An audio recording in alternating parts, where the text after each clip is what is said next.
Ang nakakalungkot, ako din po kasi ang chairman ng komite ng mass media and public information.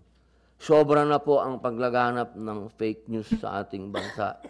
Ang nakakalungkot po, ang pinakikinggan pa ng ating mga kababayan minsan ay yung mga vlogger na hindi po natin alam kung saan nanggaling na lupalop ng Pilipinas ang kanilang mga dunong, ang kanilang mga kagalingan, kumakabanat sa mga taong gobyerno, hindi na po natin maintindihan at gumagawa pa ng mga peke, ginagamit ang mga AI.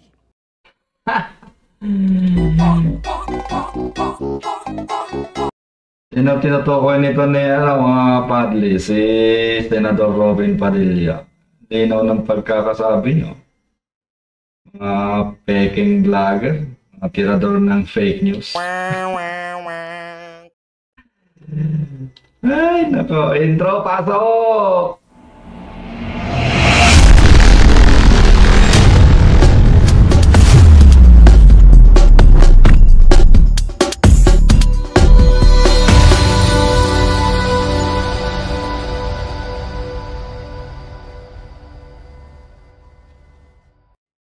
Kung tutusin, kahit wala na tong intro-intro na to. Bartugalan na kagad, di ba? Ito, si Senador Robin Padilla, mga padli, binanata ng mga vlogger na fake news.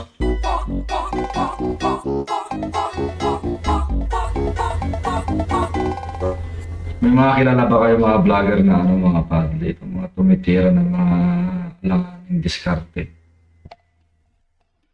Tayo pala ang microphone ko, salita ako ng salita rito. Kilala niyo to, padli, di ba? O, lalo tong tirador ng AI. May kilala akong ganyan di ba? May kilala akong ganyan na tirador ng AI kamakailan lamang yata mga idol mukhang dinimanda ito Dinimanda, kilala niyo ba kung sino yung dinimanda niya? Ito kasi mga vlogger na to kung minsan, alam niyo mga padli, karamihan talaga dito sa mga vlogger sa YouTube, dito sa social media, may mga boss yan Parang mga ano rin yan, yung mga trabahante sa kumpanya. Kung ano sasabihin ng boss mo, yun ang gawin mo. Ganon din itong mga vlogger na may mga boss, di ba? Kung sinabi nila ng boss nila, edi yun din i-report nila sa i-report nila sa social media. Sa palagay nyo mga idol. Ito, panoorin natin itong complete report ni Senador. Alam naman po natin na ang operasyon ay para ihatid ang warrant of arrest mula po sa Davao Regional Trial Court, Branch 12 at Pasig Regional Trial Court, Branch 159. Laban po kay Pastor Apollo Buloy.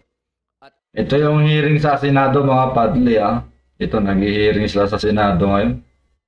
Hindi ko may live kasi mahina ang internet. Walang pakisama tong internet na to Mga internet provider na tong dapat na gurgurin 5 pang individual.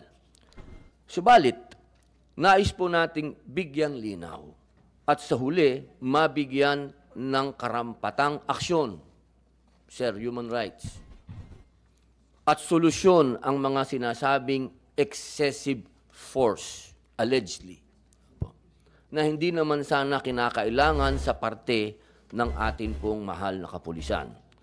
Nakarating po sa atin na may mga nasaktan na mga misyonaryo, mga taong Diyos po, sa nangyaring tensyon sa loob ng compound. Hindi po natin makalimutan na nasa pulisiya po ng ating mahal na PNP ang pag-comply sa international human rights standards and practices sa pagsasagawa po ng mga police operations. Sa puntong ito, ay didinggin po natin ang bawat panig na kapiling natin ngayong araw na ito.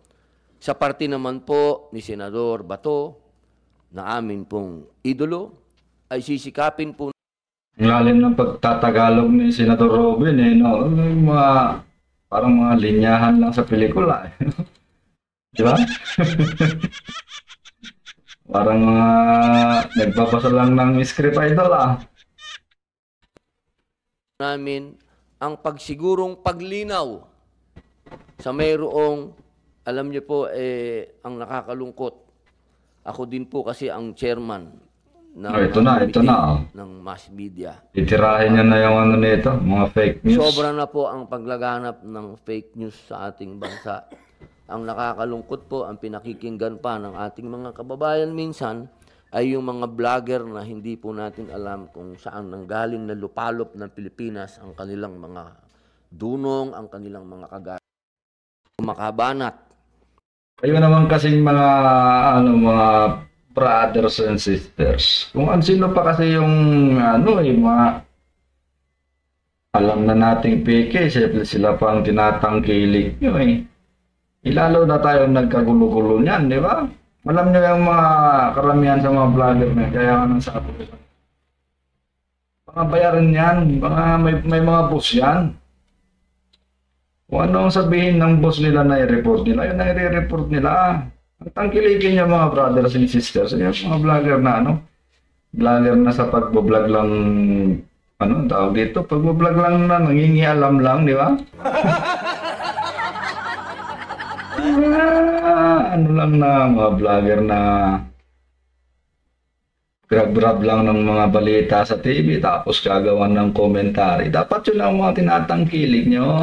Wow! Di ba tama ako? Yun ang noon. Yun ang prinsipyo nun mga brothers. Sa mga taong gobyerno, hindi na po natin maintindihan at gumagawa pa ng mga peke. Ginagamit ang mga AI. Ayan, sinasabi ko, ayan na, di ba? Gumagamit ng mga AI. Kilala nyo na kung sino yan, tinatanggilig nyo yan Libo-libo ang, subscribers. Libo-libo ang mga tumatanggilig dito. Di ba?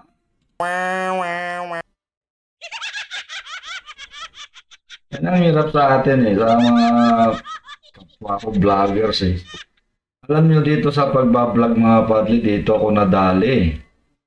Aminin ko sa inyo, talagang sinuportahan ko ng gusto si DJ Bantag nung araw. Kalakasan ng kaso niya. Sinuportahan ko yan, kaya ako nag-umpisa mag-vlog ng sa mga political vlogs. Hindi naman talaga ako mahilig sa politika, ngayon na ako nahilig-hilig dito na makialam dahil ramdam ko talaga, niloko na dadali ito si DJ Bantag. Hindi man natin, wala man tayong pinagbibintakan na kung sino ang loko-loko dyan sa gobyerno ang naglaglag sa kanya. Pero malinaw pa sa malinaw pa sa sikat ng araw mga brother. Pinagtulong-tulungan yung iguro to. Siguro ng mga taong to, porque siguro puro taga-bundok madali lang. So, by the way, hindi naman yun ang topic natin. Ito naman ang topic natin itong si Itong mga vloggers na fake. So, marami yan. Nagkalat yan sa YouTube mga brothers and sisters. Mag-search kayo sa YouTube. Dami yung mga loko-loko na yan. Panoorin nyo lang yan. Kilikin nyo pa more. Libo-libo mga subscribers nyo mga brothers. Alam niyo po, ito pong araw na ito, gusto ko pong malinaw sa dalawang panig na hindi po kami nakaupo dito ni Senator Ronald Bato de la Rosa bilang mga kaalyado ng dating Pangulong Rodrigo Roa Duterte o kami po ay number 1 na sumusuporta kay Vice President Inday Sara Duterte. Nandito po kami bilang mga senador, independente.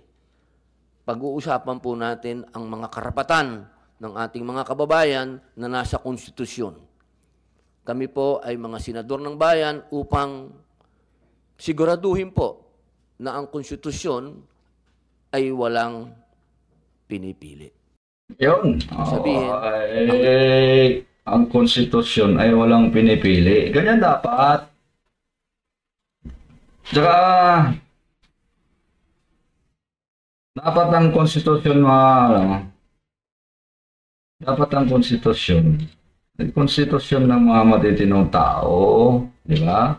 Walang mga magnanakaw, walang mga korap, walang mga peke, ganun lang, tulong-tulong lang ba para sa kinabukasan ng bayan. Ayos yan, Senator Robin, ubuhay ka.